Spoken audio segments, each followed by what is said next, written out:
Si Andres Bonifacio ay ipinanganak noong Nobyembre 30, 1863 sa Tondo, Maynila, noong panahon na ang Pilipinas ay nasa ilalim ng kolonyal na pamumuno ng mga Espanyol. Siya ay nagmula sa isang pamilyang manggagawa at naranasan ang hirap na kinakaharap ng mga ordinaryong Pilipino sa ilalim ng mapang-aping mga patakarang Espanyol. Noong 1872, kapwa itinatag ni Bonifacio ang Katipunan, isang revolusyonaryong lihim na lipunan na naglalayong palayain ang Pilipinas mula sa kolonyal na pamamahala ng Espanya. Ang buong pangalan ng organisasyon, Kataas-Taasan, Kagalang-galangang Katipunan ng mga Anak ng Bayan. Ang mga seremonya at panunumpa ng pagsisimula ng Katipunan ay nagbigkis sa mga miyembro nito sa layunin ng kalayaan. Sa pagkakaroon ng momentum ng Katipunan, lumitaw si Bonifacio bilang isang karismatiko at madamdaming pinuno. Naniwala siya sa kapangyarihan ng masa at hinangad niyang pagkaisahin ang mga Pilipino mula sa lahat ng uri ng lipunan sa pakikibaka para sa kalayaan.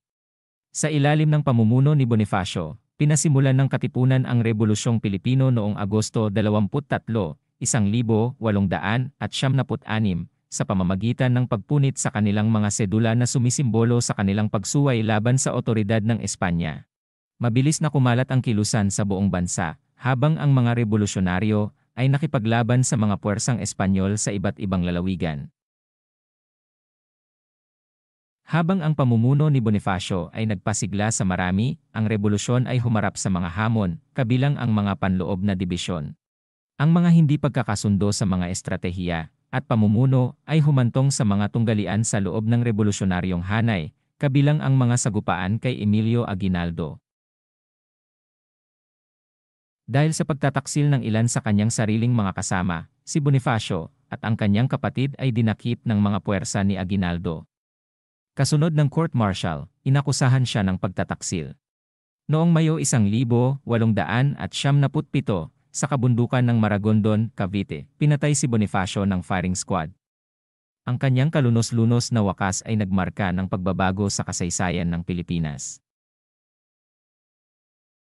Ang sakripisyo at dedikasyon ni Andres Bonifacio sa layunin ng kalayaan ng Pilipinas ay nag-iwan ng walang hanggang pamana.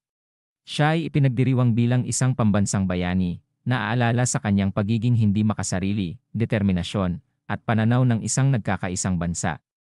Ang kanyang pamana ay patuloy na nagbibigay inspirasyon sa mga Pilipino na manindigan laban sa pang-aapi, ipaglaban ang hustisya, at magtrabaho tungo sa mas magandang kinabukasan.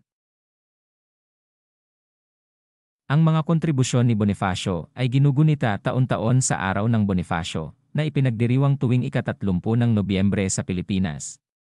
Ang araw na ito ay nagsisilbing paalala ng kanyang tungkulin sa pagsiklab ng kislap ng revolusyon na sa huli ay humantong sa paglaban ng bansa para sa kalayaan. Ang araw na ito ay nagsisilbing paalala ng kanyang tungkulin sa pagsiklab ng kislap ng revolusyon na sa huli ay humantong sa paglaban ng bansa para sa kalayaan.